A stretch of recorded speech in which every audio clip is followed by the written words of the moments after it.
तुमच्या MD पॉडकास्टमध्ये आपलं स्वागत आहे. आजची आपली ही जी सखोल चर्चा आहे ती खूप वेगळी असणार आहे. कारण विचार करा ना, एक असा देव जो हिमालयात डोळे मिटून जगापासून दूर जाऊन शांतपणे तपस्या करत बसलेला नाहीये. बरोबर. तर तो या मोहक, अत्यंत गुंतागुंतीच्या आणि गोंधळाने भरलेल्या भौतिक जगात पूर्णपणे गुंतलेला आहे. तो चक्क सुंदर दागिने घालतो, युद्धात भाग घेतो, राजकारण करतो आणि तरीही तोच सर्वात मोठा योगी मानला जातो. हो, हे ऐकायला खरंच थोडं विचित्र वाटतं.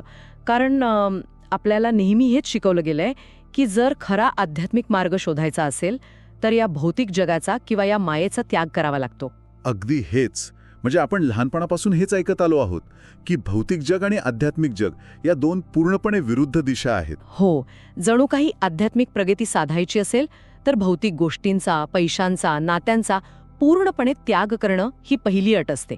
अध्यात्म म्हणजे संन्यास, अशी आपली एक पक्की समजूत झालेली असते. पण आज आपण या समजुतीला पूर्णपणे धक्का देणार आहोत. आजची आपली सखोल चर्चा देवदत्त पटनायक यांच्या 7 सिक्रेट्स ऑफ विष्णू या पुस्तकावर आधारित आहे. आणि ज्यांनी हे पुस्तक कधीही वाचलेलं नाही त्यांच्यासाठी हा विष्णूच्या तत्वज्ञानाचा एक परिपूर्ण आणि स्वतंत्र परिचय असणार आहे. नक्कीच. आज आपण हे शोधून काढणार आहोत की हिंदू पौराणिक कथांमध्ये विष्णूचा नेमका अर्थ काय आहे आणि सर्वात महत्त्वाचं म्हणजे या भौतिक जगातून पळून जाण्याऐवजी त्याचा आनंदाने स्वीकार करून त्यात खरा अर्थ कसा शोधायचा. आणि ही केवळ देवांची किंवा राक्षसांची जुनी कथा नाहीये, तर मानवी जीवनाकडे आपल्या रोजच्या संघर्षाकडे पाहण्याचा एक अतिशय प्रगल्भ आणि नवा दृष्टिकोन आहे. बरोबर. तर या नव्या दृष्टिकोनाची सुरुवात आपण विष्णू या शब्दाच्या मुळापासून करूया. संस्कृतमध्ये विष्णू या शब्दाचा उगम ब्रीह या धातूपासून झाला आहे. ब्रीह म्हणजे वाढणे, विस्तारणे किंवा सर्वत्र पसरणे. हो, म्हणूनच विष्णू म्हणजे सर्वव्यापी. तो असा देव आहे जो जगापासून अलिप्त राहून केवळ वरून आदेश देत नाही, तर तो या जगाचा पालन करता आहे. तो या जगाला टिकवून ठेवतो. आणि हे पालनपोषण तो खूप सक्रियपणे करतो. जर आपण शिवाची प्रवृत्ती पाहिली तर ती या जगातून अलिप्त राहण्याची असते. हो, शिव हा वैराणी आहे. अगदी बरोबर. तो स्मशानात राहतो. त्याला या भौतिक जगातील घडामोडींमध्ये विशेष रस नसतो. तो डोळे मिटून तपस्येत मग्न असतो.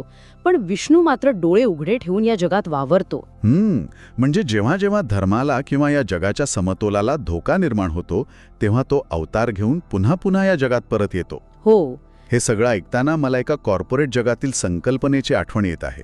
म्हणजे विष्णू हा एखाद्या कंपनीच्या काय म्हणू आपण एखाद्या CEO किंवा चांगल्या मॅनेजरसारखा आहे का, जो फक्त आपल्या वातानुकूलित केबिनमध्ये बसून राहत नाही? हा एक खूप चांगला दृष्टिकोन आहे. म्हणजे अगदी तसाच विचार आपण करू शकतो. एक उत्तम मॅनेजर कधीही प्रत्येक छोट्या गोष्टीचं मायक्रो मॅनेजमेंट करत बसत नाही. हो, तो लोकांना त्यांचं काम करू देतो. बरोबर. तो संपूर्ण सिस्टीम तिच्या नैसर्गिक लयीत चालू देतो. पण जेव्हा संपूर्ण व्यवस्था कोलमडण्याची वेळ येते, जेव्हा सर्व काही हाताबाहेर जातं, तेव्हा तो केवळ सूचना देत बसत नाही. अच्छा, तो स्वतः लक्ष घालतो. हो, तो परिस्थिती सावरण्यासाठी स्वतः मैदानात उतरतो, कर्मचाऱ्यांसोबत काम करतो आणि पुन्हा घडी बसवून देतो. पण मग इथे एक मोठा प्रश्न निर्माण होतो. जर तो या जगात इतका गुंतलेला आहे तर तो या जगात अडकत का नाही? म्हणजे माणसांसारखा तो या भौतिक गोष्टींचा गुलाम का होत नाही? इथेच सर्वात आकर्षक गोष्ट दडलेली आहे. विष्णूचा हा सहभाग केवळ एक वरवरची कथा नाहीये. ब्रह्मदेवाने हे जग निर्माण केलं अशी कथा आहे. आणि ब्रह्मदेव नेहमी मृत्यूला घाबरतो, कारण त्याला वाटतं की जर हे भौतिक जग संपलं तर तो स्वतःही संपेल. म्हणजे त्याची ओळख त्याच्या निर्मितीवर अवलंबून आहे तर? अगदी बरोबर. पण विष्णू मृत्यूला किंवा विनाशाला घाबरत नाही. त्याला माहीत आहे की तो अनंत आहे, तो शाश्वत पुरुष आहे. स्वतःच्या ओळखीसाठी तो भौतिक गोष्टींवर किंवा प्रकृतीवर अवलंबून नाही. आणि जेव्हा मनात कसलीही भीती नसते तेव्हाच तुम्ही जगातील घडामोडींमध्ये पूर्ण आत्मविश्वासाने सहभागी होऊ शकता. हो, निखळ आनंदाने. तो जगात आहे पण जगाचा भाग बनून त्यात अडकलेला नाही. थांबा, हे थोडं गोंधळात टाकणार आहे. आपण आता पुरुष आणि प्रकृती असा उल्लेख केलाय. अनेकदा आपण ऐकतो की अध्यात्मात भौतिक गोष्टींचा त्याग करण्यास सांगितलं जातं, मोह टाळायला सांगितला जातो. आणि इथे आपण म्हणतोय की विष्णू भौतिक जगाचा चक्क उत्सव साजरा करतो. हे विरोधाभासी नाही का? हाच तर विष्णू तत्वज्ञानाचा गाभा आहे. पुरुष म्हणजे आध्यात्मिक वास्तव आणि प्रकृती म्हणजे भौतिक वास्तव. अनेकदा आपल्याला वाटतं की हे दोन्ही एकमेकांचे कट्टर शत्रू आहेत. हो, तसंच तर शिकवलं जातं. पण विष्णूचं तत्वज्ञान अत्यंत स्पष्टपणे सांगतं की ते एकमेकांपासून वेगळे नाहीत आणि ते शत्रू तर अजिबात नाहीत, ते भागीदार आहेत. म्हणजे पार्टनर्स. हो, हे जग म्हणजे पळून जाण्यासाठी निर्माण झालेला कोणताही भ्रम किंवा शिक्षा नाही आहे. हे भौतिक जग हा असा एक सुंदर पोशाख आहे जो आध्यात्मिक सत्याने परिधान केलेला आहे. क्या बात आहे. म्हणूनच विष्णू भौतिक जगाचा उत्सव साजरा करतो. इथे आपल्याला मोहिनी या संकल्पनेचा सखोल विचार करणं खूप गरजेचं आहे. मोहिनी हे विष्णूचं एकमेव स्त्री रूप आहे. मोहिनीची कथा तर खूप प्रसिद्ध आहे, पण हिंदू पौराणिक कथांमध्ये अनेक अप्सरा सुद्धा आहेत, जसे की रंभा, मेनका, उर्वशी. त्या सुद्धा अत्यंत मोहक असतात. मग मोहिनी आणि या अप्सरांमध्ये नेमका काय फरक आहे? खूप मोठा फरक आहे. अप्सरांचा मुख्य उद्देश काय असतो? जेव्हा एखादा ऋषी घोर तपस्या करत असतो तेव्हा त्याचं लक्ष विचलित करून त्याला पुन्हा या भौतिक जगात अडकवणे हा अप्सरांचा हेतू असतो. हो, त्या माणसाला आध्यात्मिक मार्गावरून दूर नेतात. पण मोहिनी अगदी वेगळी आहे. मोहिनी ही भौतिक जगाचं मायेचं प्रतिनिधित्व करते, पण जिच्या अगदी आतमध्ये स्वतः विष्णू म्हणजेच आध्यात्मिक सत्य दडलेले आहे. ती आकर्षित करते, पण विचलित करण्यासाठी नाही. अच्छा, म्हणजे ती सत्याकडेच घेऊन जाते. हो, ती माणसांना त्या भौतिक सौंदर्याच्या आत दडलेल्या खऱ्या आध्यात्मिक सत्याची जाणीव करून देण्यासाठी आकर्षित करते. बापरे, म्हणजे भौतिक प्रगती आणि आध्यात्मिक प्रगती हे दोन्ही पैलू आपण उगीचच एकमेकांच्या विरोधात उभे करतो तर? अगदी बरोबर. यामुळे एक अत्यंत महत्त्वाचा प्रश्न निर्माण होतो की आपण भौतिक विकासाला आध्यात्मिक विकासापासून वेगळे का समजतो?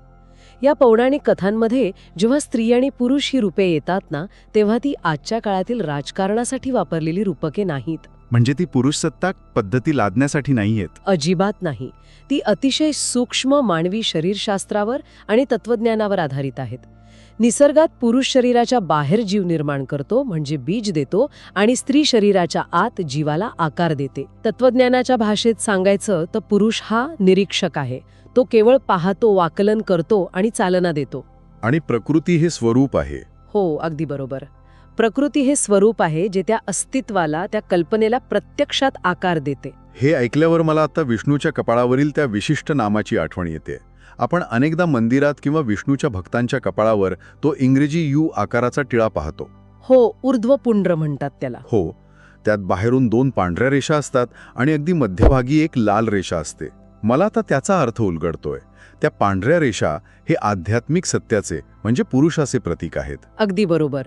आणि ती लाल रेषा हे भौतिक जगाचे, रक्ताचे, या सळसळत्या जीवनाचे प्रतीक आहे, जे प्रकृती आहे.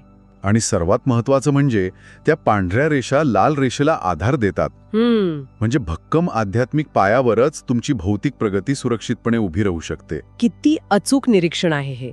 भौतिक वास्तव आणि आध्यात्मिक वास्तव हे परस्परावलंबी आहेत. प्रकृतीशिवाय पुरुषाला स्वतःची ओळख पटू शकत नाही, त्याला अनुभव घेता येत नाही. आणि पुरुषाशिवाय प्रकृतीला अर्थ राहत नाही. हो, ती केवळ अंधुक ऊर्जा राहते, तिला कोणतीही दिशा राहत नाही. आणि या परस्परावलंबनाला सर्वात सुंदररित्या मांडलं गेलं आहे ते विष्णू आणि लक्ष्मीच्या वैश्विक जोडीद्वारे. लक्ष्मी ही संपत्ती, समृद्धी आणि स्वरूपाची देवता आहे. हां, आणि विष्णू हा पुरुष, शहाणपण, ज्ञान आणि उद्दिष्टाचा देव आहे. इथे हे समजून घेणं अत्यंत आवश्यक आहे की संपत्तीशिवाय म्हणजे लक्ष्मीशिवाय ज्ञान या जगात प्रगट होऊ शकत नाही. हो, म्हणजे केवळ कल्पना असून उपयोग नाही. कल्पना करा, कोणीतरी अत्यंत हुशार आहे, त्याच्याकडे जगाला बदलून टाकणारी कल्पना आहे. पण जर त्याच्याकडे ती कल्पना सत्यात उतरवण्यासाठी साधन सामग्री किंवा पाठबळ नसेल तर त्या ज्ञानाचा जगाला काहीही उपयोग नाहीये. अगदी हेच, ते ज्ञान फक्त त्याच्या डोक्यातच राहील. त्याचप्रमाणे ज्ञानाशिवाय संपत्तीला कोणतीही दिशा नसते, ती विनाशकारी ठरू शकते. हे ऐकताना मला एका गाडीची आठवण येते. समजा एखाद्याकडे अचानक खूप संपत्ती आली, लॉटरी लागली. ती संपत्ती म्हणजे अतिशय शक्तिशाली इंजिन आणि भरपूर इंधन असलेली एक स्पोर्ट्स कार आहे. अच्छा. ती गाडी नक्कीच अतिशय वेगाने धावेल. पण जर त्या व्यक्तीकडे ती संपत्ती कशी वापरायची याचं ज्ञान म्हणजेच विष्णू नसेल तर ते अगदी स्टिअरिंग व्हील नसलेल्या गाडीसारखं आहे. बापरे, म्हणजे अपघात ठरलेलाच. हो, गाडी वेगात धावेल आणि थेट जाऊन कुठेतरी आदळेल. मोठा अपघात होईल. स्टिअरिंग व्हील म्हणजे योग्य दिशा असल्याशिवाय त्या इंधनाला किंवा गतीला काहीच अर्थ नाही.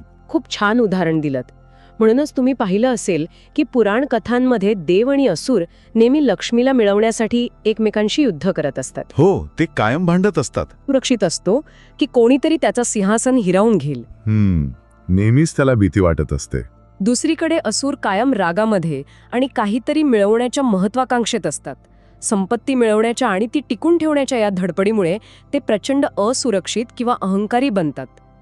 पण गंमत पहा, लक्ष्मी स्वतःहून कोणाकडे आकर्षित होते? ती विष्णूकडे जाते. हो, ती विष्णूकडे जाते. कारण विष्णू ज्ञान आणि संपत्ती या दोघांमध्ये परिपूर्ण समतोल राखतो. इथे मला समुद्रमंथनाची कथा चपखल बसते असं वाटतं. हो ना. जेव्हा देव आणि असुर मिळून समुद्रमंथन करतात तेव्हा समुद्रातून अनेक मौल्यवान रत्ने आणि शेवटी साक्षात लक्ष्मी बाहेर येते. तेव्हा सगळे देव आणि असुर तिच्या मागे वेड्यासारखे धावतात. हो, तिला मिळवण्यासाठी भांडतात. पण विष्णू अत्यंत शांत आणि अलिप्त असतो. तो या संपूर्ण प्रक्रियेत मदत करतो, पण तो फळाची अपेक्षा करत नाही. तो लक्ष्मीवर मालकी गाजवण्यासाठी धावत नाही, तिला बांधून ठेवत नाही. तो स्वतःच्या अस्तित्वाबद्दल पूर्णपणे सुरक्षित आहे आणि नेमक्या याच गुणामुळे लक्ष्मी विष्णूच्या गळ्यात माळ घालते. पण मग प्रश्न असा पडतो की जेव्हा जगात हे स्टिअरिंग व्हील खरोखरच तुटतं, जेव्हा ज्ञान आणि संपत्तीचा हा समतोल बिघडतो आणि नैसर्गिक समतोलाचा ऱ्हास होऊ लागतो, तेव्हा काय होतं? तेव्हाच तर विष्णू अवतार घेतो. दशावतारांची संकल्पना इथेच येते आणि आपण या अवतारांकडे केवळ लहान मुलांच्या गोष्टी म्हणून पाहतो. हो, पण हे 10 अवतार म्हणजे केवळ वेगवेगळ्या काळात जन्म घेणाऱ्या देवाच्या चमत्कारिक कथा नाहीयेत. ते वेगवेगळ्या प्रकारच्या संकटांवर किंवा जेव्हा समाजाची व्यवस्था कोलमडते तेव्हा परिस्थितीनुसार दिलेला अत्यंत योग्य आणि अचूक प्रतिसाद आहेत. म्हणजे कसं, थोडं स्पष्ट करून सांगाल का? नक्कीच. अवतारांचा क्रम आणि त्यांचा उद्देश पाहणं खूप रंजक आणि तर्कशुद्ध आहे. पहिला अवतार बघा, मत्स्य अवतार म्हणजे मासा. जेव्हा प्रलय येतो, चारी बाजूनी पाणीच पाणी असतं आणि संपूर्ण जीवसृष्टी नष्ट होण्याची वेळ येते, तेव्हा जीवसृष्टीचे बीज वाचवणे हा प्राथमिक आणि एकमेव उद्देश असतो. अच्छा, म्हणजे पुराच्या वेळी हा प्रतिसाद होता. हो. मग येतो दुसरा अवतार, कूर्म म्हणजे कासव. मगाशी आपण समुद्रमंथनाचा उल्लेख केला ना. जेव्हा देव आणि असुरांसारख्या दोन कट्टर शत्रूंना एकत्र येऊन समुद्रमंथन करायचे असते तेव्हा त्यांना पर्वताची रवी करावी लागते. हो, तो पर्वत समुद्रात बुडू लागतो. तिथे संयम आणि सहकार्याची गरज असते. तेव्हा कासव एका अत्यंत भक्कम पायासारखं काम करतं, ज्यावर तो पर्वत स्थिर राहू शकतो. त्यानंतर येतो त्रिविक्रम किंवा वामन अवतार. बळीराजाची कथा आपल्याला माहीत आहे. बळीराजा हा काही वाईट राजा नव्हता. तो अत्यंत दानशूर आणि चांगला आजा होता. हो, पण त्याला वाटले की तो संपूर्ण जगाच्या गरजा पूर्ण करू शकतो. तो सर्वांचा तारणहार आहे. मानवी महत्वाकांक्षा आणि अहंकाराला मर्यादा असतात हे त्याला समजलं नाही. या पृथ्वीवरील भौतिक साधनसामग्री मर्यादित असते, पण मानवी इच्छा अमर्याद असतात. अगदी बरोबर. एकाच व्यक्तीने सर्व काही देण्याचा अहंकार बाळगणे हे निसर्गाच्या नियमांच्या विरुद्ध आहे. हे दाखवून देण्यासाठी वामनाने विशाल रूप धारण करून बळीराजाचा अहंकार मोडून काढला. आणि पुढे समाजाची प्रगती झाल्यावर येतो राम अवतार. हो, समाजाला जेव्हा आदर्श नियम आणि पूर्णपणे मर्यादेत राहणाऱ्या नेतृत्वाची गरज होती तेव्हा राम अवतरला. रामाने कायद्याचे आणि नियमांचे तंतोतंत पालन केले. त्याने स्वतःच्या भावनांपेक्षा समाजाच्या नियमांना महत्त्व दिले. पण त्यानंतर मात्र येतो कृष्ण अवतार, जो पूर्णपणे वेगळा आहे.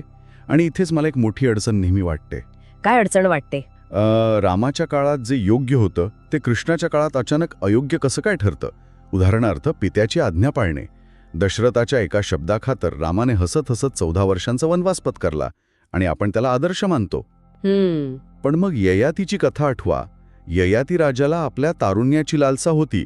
म्हातारपण आल्यावर त्याने स्वतःच्या मुलाकडे म्हणजे पुरूकडे त्याचे तारुण्य मागितले. हो, आणि मुलाने रामासारखीच पित्याची आज्ञा पाळून आपले तारुण्य वडिलांना दिले. हो, पण याचा परिणाम अत्यंत भयानक झाला. समाजाचा विनाश झाला. नियम तर तोच होता ना, पित्याची आज्ञा पाळणे. मग रामाच्या बाबतीत तो आदर्श आणि पुरूच्या बाबतीत तो मूर्खपणा, असं का? कारण कसं आहे ना, काळ बदललेला असतो. विष्णू हा एकाच साच्यात अडकलेला देव नाहीये. तो एकच साचा किंवा एकच नियम सर्वत्र आणि कायमस्वरूपी आंधळेपणाने वापरत नाहीये. अच्छा, रामाच्या काळात समाजाला नियमाची नव्याने ओळख करून देण्याची गरज होती. नियम प्रस्थापित करायचे होते. पण कृष्णाच्या काळात म्हणजे महाभारताच्या काळात नियमच भ्रष्ट झाले होते. लोक नियमांचा वापर स्वतःच्या स्वार्थासाठी करू लागले होते. जसं ययातीने एका चुकीच्या आणि स्वार्थी इच्छेसाठी पित्याच्या अधिकाराचा वापर केला. अगदी बरोबर. भीष्माने घेतलेल्या प्रतिज्ञेमुळे संपूर्ण हस्तिनापूरचा विनाश ओढवला. त्यामुळे कृष्णाने हे शिकवले की जेव्हा नियम काम करत नाहीत, जेव्हा नियमांचा वापर करून धर्माची पायमल्ली होते, तेव्हा धर्माच्या रक्षणासाठी नियमांच्या पलीकडे जाण्याची गरज असते. म्हणजे डोळे झाकून नियमांचे पालन करणे हा धर्म नाही, तर परिणामांचा विचार करून कृती करणे हा धर्म आहे. हो, आणि शेवटी येतो कल्की अवतार. जेव्हा सर्व काही इतके भ्रष्ट होते की कोणतीही दुरुस्ती शक्य नसते, तेव्हा जुने सोडून देण्याची आणि विनाशाचा पूर्णपणे स्वीकार करण्याची वेळ आलेली असते, जेणेकरून एक पूर्णपणे नवीन सुरुवात होऊ शकेल. हो. हे अगदी काळानुरूप आणि संदर्भानुसार बदलत जाणारे उपाय आहेत, आणि या वेगवेगळ्या कालखंडांचा थेट संबंध युगचक्राशी जोडला जातो. कृत, त्रेता, द्वापर आणि कली ही ती 4 युगे. असं म्हणतात की धर्माचा बैल कृत युगात 4 पायांवर भक्कम उभा असतो. त्रेतायुगात तो 3 पायांवर येतो, द्वापरमध्ये 2 आणि कलियुगात तो फक्त एकाच पायावर उभा असतो. म्हणजे प्रत्येक युगात धर्म आणि नीतिमत्ता हळूहळू कमीच होत जाते.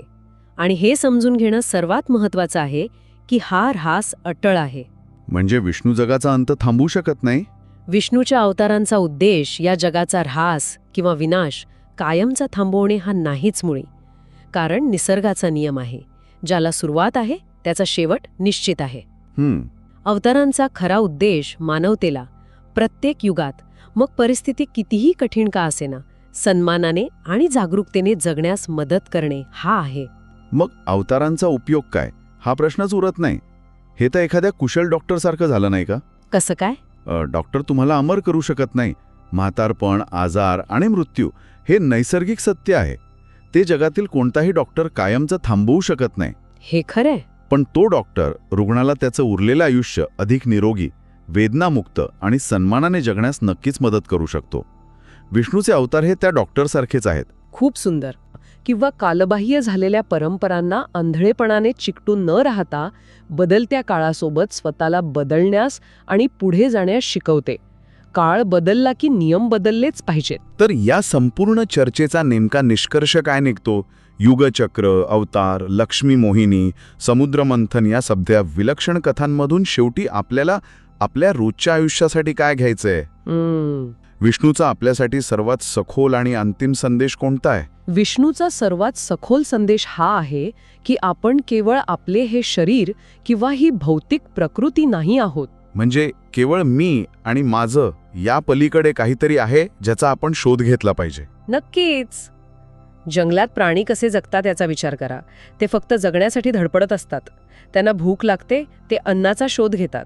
ते स्वतःचा एक प्रदेश निर्माण करतात आणि त्यावर आपली मालकी गाजवतात. हो, इतर कोणी तिथे आलं तर ते हल्ला करतात. जर आपण हे केवळ आपल्या भौतिक शरीराशी, आपल्या बँक बॅलन्सशी, आपल्या प्रदेशाशी किंवा मालकी हक्कांशी स्वतःला जोडून ठेवले, तर आपणही एका अर्थाने प्राण्यासारखेच जगत आहोत. म्हणजे केवळ माझा फ्लॅट, माझी गाडी, माझी संपत्ती हाच विचार अहोरात्र करत राहणे म्हणजे बौद्धिक पातळीवर पशुसारखे जगणे आहे. होय, कारण प्रकृती आपल्याला प्राण्यांच्या पातळीवर ठेवते.